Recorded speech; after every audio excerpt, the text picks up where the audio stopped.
UNLV at Fresno State. What a matchup in the Mountain West. UNLV 6-1, undefeated in conference right now. They're first place in the Mountain West along with Air Force. Their only loss, Michigan. That's it. Now, granted, they stole their signs. No, I'm just kidding. And they stole their signs. No, and then Colorado State game. That was a close one. But guess what? UNLV finding a way to win ball game. Fresno State was also in a dogfight with Utah State. Last time that they were out there playing against Cooper Lega. Absolute bowl game legend. That guy is. And Utah State has really good wide receivers too. Probably as good as Fresno State. And they found a way to win that game without Mikey Keene, who, by the way, is probably not playing this game either. But here's what I'll say about that. Logan Fife, he's played well. Played well last game.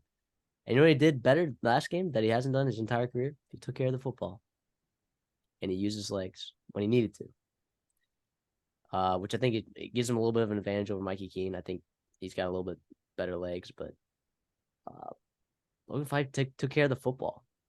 So let's talk about UNLV. Barry Odom in his first year. How about that? With a redshirt freshman quarterback who didn't start the year, but he's been playing well. They run the ball. They got 3 running backs in there. Thomas, I guess Lester's their starter, right? And then Reese as well, kind of as a change of pace. This is a ball team that knows how to win games. They're 13th in the country, rushing yards per game. Only 83rd in pass offense, but they don't really need to. They've been running the ball really effectively. It's not one game it's Thomas, one game it's Lester. Early on it was Reese. I mean, it's been everyone. So finding a way. But what has impressed you the most about Barry Odom so far?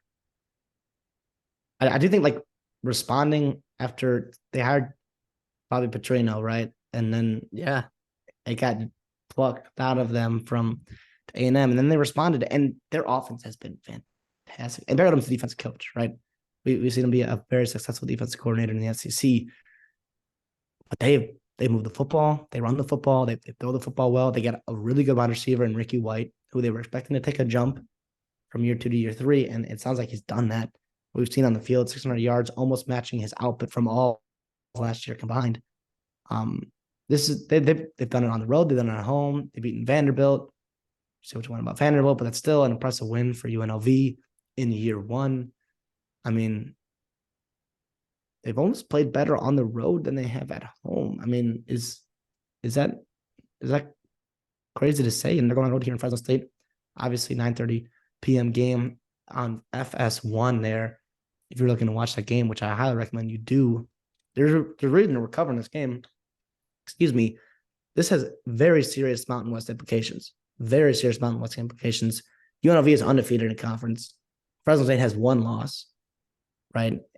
Wyoming has 1 loss. Boise State has 1 loss. There's a lot of teams fighting for that second spot, which Air Force seems to maybe have distanced themselves from everybody else. But UNLV still has a chance to beat Air Force later in the year, right? This is step 1 to making that happen, giving themselves some leeway on maybe that's other second place team in the Mountain West.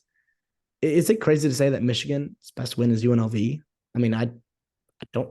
No, it's kind of not sad, crazy. but UNLV is a legit football team, right? The last time you probably saw them play was getting boat raced by Michigan, but they've taken care of business everywhere else. But, yeah, I do think the thing about this defense that's improved, right? In the run game, they're solid. Their linebacking core, very good. Jackson Woodard, very great leader, right? Making plays, he's a leading tackler. But then they got guys that are fresh, rotating in there in the middle. I mean, McDuffie and Tompkins. I mean, those are also really good linebackers as well, and I think it benefits them that they're always fresh, right? And UNLV has not been hit by the injury bug at all this year. Knock on some wood, right? But I think that's a huge reason that this defense has been successful as it is. Granted, that's their run defense. Their pass defense has not particularly been good. Now, if you look at yards per game, right, they're looking at it right now, 124th in yards per game allowed. And you're like, well, they've been up in every game, right? So teams are passing the ball a lot. They're also 126th in yards per attempt given up, 8.8. That's not really great. But also what's helped them, they have the best turnover margin in the entire country. UNLV does, which is good. Well, we know what we say about turnovers. I mean, sometimes it's not repeatable. In an individual college football game, like the turnover margin variation is large. It can happen to anyone. And Logan Fife, granted, is prone to turnovers in his past, right? Now, last game he took care of the football, but I'm not going to say he's gotten rid of that, bad habit of turning the ball over. But if he's playing that game and he doesn't turn the ball over all that much, what is UNLV going to do? Offensively for Fresno State, they're the 15th best passing offense in the country. So interesting matchup for UNLV right there. They've struggled to run the ball sometimes. Even against Utah State, like most of the running came in the second half and came on that big run from Sherrod. But their wide receiver core is sick, right? Eric Brooks, who we saw early in the season, absolutely light everyone up. He's cooled off. And you know why? Because the depth in this receiving core is crazy. So they got some guys, both of the Jalen Moss, Jalen Gill, very solid players. So I'm a big fan of both of these teams.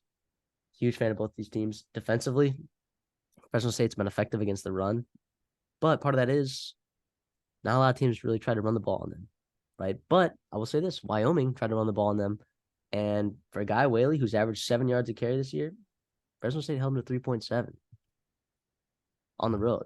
Now they lost that game, but something to think about. So 7.5. That's a lot for an in-conference game with conference championship implications on the line. That is a big line to me. Where are you going with this? I think it really matters where this game is being played. And to be honest, I was full on ready to go UNLV at the beginning of this week. I didn't really care who played Mikey Keene or Fafita, right? Or Fafi. Fife. Yeah. Fife. Sorry, but Fife. And then the line dropped to 7.5. I know it didn't cross any key numbers, but that just made me kind of rethink it. I do love UNLV's team. I think granted, UNLV is 6-1 against the spread this year. Fresno State's 3-4. I'll point that out. Yes, absolutely. But I think Fresno State in the one game where they really did struggle was at Wyoming, and like everybody struggles at Wyoming, right? So like War Memorial is a tough barn to play. And I know our Mountain West fans, our viewers there, absolutely understand that. I'm going to take Fresno State and to win. And I've been going back and forth here. I'll swallow the points. I think 7.5 is a tough line to cross, but I think Fafit gets it done.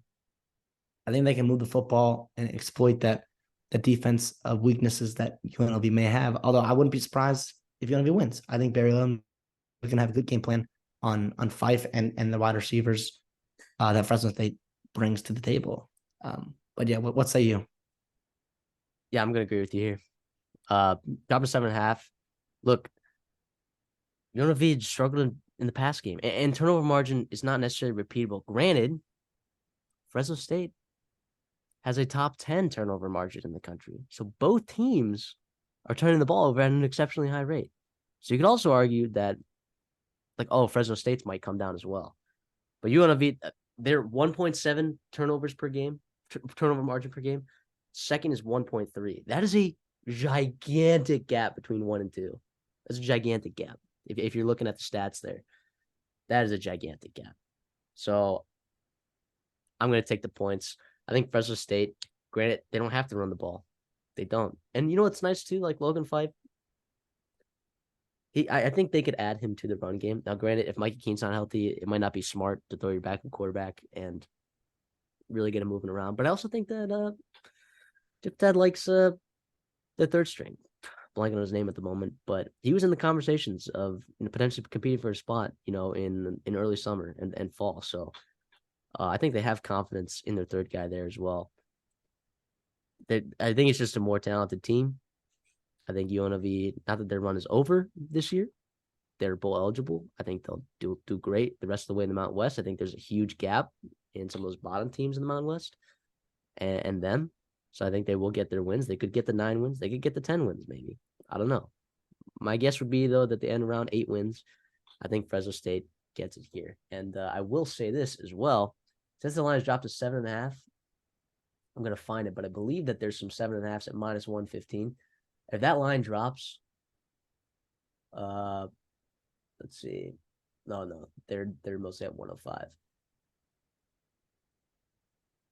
Screw it. I'm gonna add it to Dawson's Diner. It's not on there, but I was gonna wait and see if it dropped to 7. I don't think it's gonna drop to 7. I'm gonna take it. I'm adding it to Dawson's Diner. Give me Fresno State minus 7.5 at home in a huge game. I could regret this. Mariota might make me look like an idiot, but I think Fresno State gets it done, man. I think they do. I love it.